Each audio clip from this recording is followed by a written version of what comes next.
अब खेलों पर ही आधारित ये सरकार है तो वो अपना खुद अभिव्यक्ति कर रहे हैं, तो उसमें क्या दूसरा क्या कहें। सुधाकर सिंह ने बोला, उसका पार्टी ने शोकॉज नोटिस दिया है। इसके बावजूद वो मान नहीं रहे, फिर बावजूद शोकॉज नोटिस का मतलब ये थोड़े है कि उस दिन से काम बंद हो जाएगा। यदि आगे होगा तो उस पर आगे कार्रवाई होगी। कार्रवाई होगी नहीं, पहले तो बोल रहे हैं शोकॉज हो गया तो फिर अब आप क्या चाहते हैं कि आप अपने स्पीड से कराएंगे। नमस्कार, आप देखना शुरू कर चुके हैं लाइव सिटीज को। मेरा नाम अभिषेक है। हमारे साथ भूमि राजस्व मंत्री आलोक मेहता जी हैं। क्या कुछ विभाग में नया किया जा रहा है और ऑनलाइन जो व्यवस्था है उसको किस तरीके से जल्दी काम हो, ऐसे प्रयास किया जा रहा है? जल्द काम हो आम जनता का, यह पहली मेरी प्राथमिकता है और उसके लिए जो करना है सब किया जा रहा है। जैसे दाखिल खारिज जल्द हो, तो दाखिल खारिज में बहुत भारी पेंडेंसी है। एक एक अंचल में 2-3 हज़ार एवरेज पेंडिंग केसेज है। तो सबसे पहले तो उसको अटपार लाया जाए तेज़ी से। 2 महीना 3 महीना के अंदर उसको हम बिल्कुल अटपार ला रहे हैं। और उसके बाद उसमें समयबद्ध फर्स्ट कम फर्स्ट सर्व, पहले आओ पहले पाओ वाली नीति के आधार पर ये जो दाखिल खारिज परिमार्जन सबको सिस्टमेटिक कर रहे हैं। कोई पिक एंड चूज नहीं, कोई पहले और बाद में नहीं। म्यूटेशन जो कार्य होता है उसमें काफ़ी समय लग जाता है। ऑनलाइन कार्य है, इसके बावजूद समय लग जाता है। सीओ के यहाँ से देखिए, म्यूटेशन कोई एक दस्तखत कर देने वाली चीज़ नहीं है। दाखिल खारिज ऐसी चीज़ है जिसमें जांच करना होता है, 2 पक्षों को भी सुनना होता है। यदि कोई ऑब्जेक्शन हुआ उसकी तहकीकात करनी होती है और उसके बाद फैसला देने के बाद जो है उसको इस बात के लिए समय दिया जाता है कि आपको यदि उसके ऊपर वाले कोर्ट में जाना है तो आप जाएं।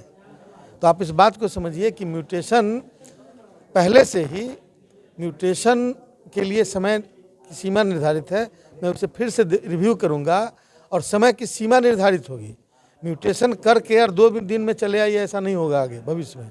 म्यूटेशन के लिए आप अप्लाई कीजिए, समय सीमा निर्धारित होगी। मान लिया 3 महीना, तो 3 महीना के अंदर आपका म्यूटेशन होगा और वो अपने समय के साथ होगा, क्योंकि पहले जो आया उसका पहले होगा, बाद में आया उसका बाद में होगा।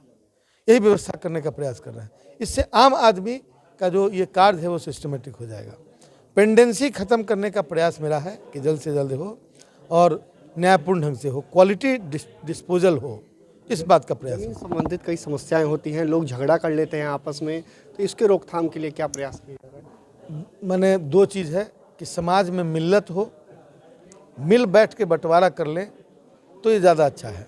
आपस में पारिवारिक झगड़े जो हो रहे हैं ज़मीन की वजह से, उसका विकल्प वहाँ के पूरे गांव के लोग या उनके परिवार के लोग बैठकर बंटवारा कर लें और आसानी से उसका जो है राजस्व संबंधी कार्य करा लें। उसके बाद अपराध भी घटेगा और तमाम जो तरह की भी संगतियाँ हैं वो घटेंगी। जो झगड़ा कर लेते हैं, अब झगड़ा कर लेते हैं तो झगड़ा का निपटारा करने के लिए ही सब कोर्ट है। यदि कन्फ्यूजन है, कानून की जानकारी नहीं है, तो कानून की जानकारी पहले प्राप्त कर लेना चाहिए कि सीओ कोर्ट में हमको क्या देना है, DCLR कोर्ट में क्या देना है।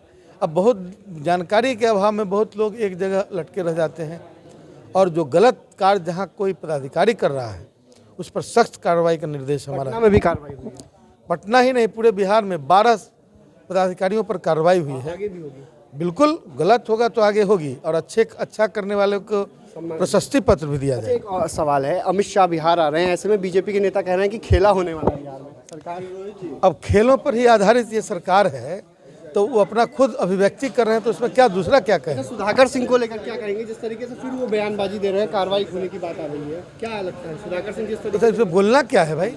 सुधाकर सिंह ने बोला, उसका पार्टी ने शोकॉज नोटिस दिया है। इसके बावजूद वो मान नहीं रहे, फिर बावजूद शोकॉज नोटिस का मतलब ये थोड़े है कि उस दिन से काम बंद हो जाएगा। यदि आगे होगा तो उस पर आगे कार्रवाई होगी। कार्रवाई होगी नहीं, डिसिप्लिनरी एक्शन जो प्रक्रिया शुरू हो गई है। माननीय जगदानंद सिंह जी हमारे प्रदेश अध्यक्ष हैं, बहुत ही सख्त डिसिप्लिन के मामले में है। तो कार्रवाई जब आप ही लोगों ने कहा था ना कि शोकॉज नहीं हो रहा है, पहले तो बोल रहे हैं शोकॉज हो गया तो फिर अब आप क्या चाहते हैं कि आप अपने स्पीड से कराएंगे, उसका समय सीमा दिया हुआ है, उस आधार पर करें। तो आपने सुना कि क्या कुछ कहा मंत्री हैं आलोक मेहता जी, उन्होंने कई सारी बातों को कहा है और साफ साफ कहा है, सुधाकर सिंह को लेकर भी साफ साफ कहा है, वहीं खेला होने को लेकर भी बड़ी बात कही है, तो कार्रवाई करने की बात कही है। सुधाकर सिंह को लेकर भी बड़ा दावा किया है। वहीं जमीन संबंधी जो समस्याएं हैं बिहार में, उसको लेकर भी कई सारी बातों को कहा है। तो बिहार सरकार के मंत्री हैं आलोक मेहता, कई सारी बातों को कह गए हैं। देखने वाली बात होगी आगे क्या कुछ होता है। फिलहाल बने रहिए लाइव सिटीज़ के साथ, हमारे यूट्यूब चैनल को सब्सक्राइब करिए, फेसबुक पेज को लाइक करिए।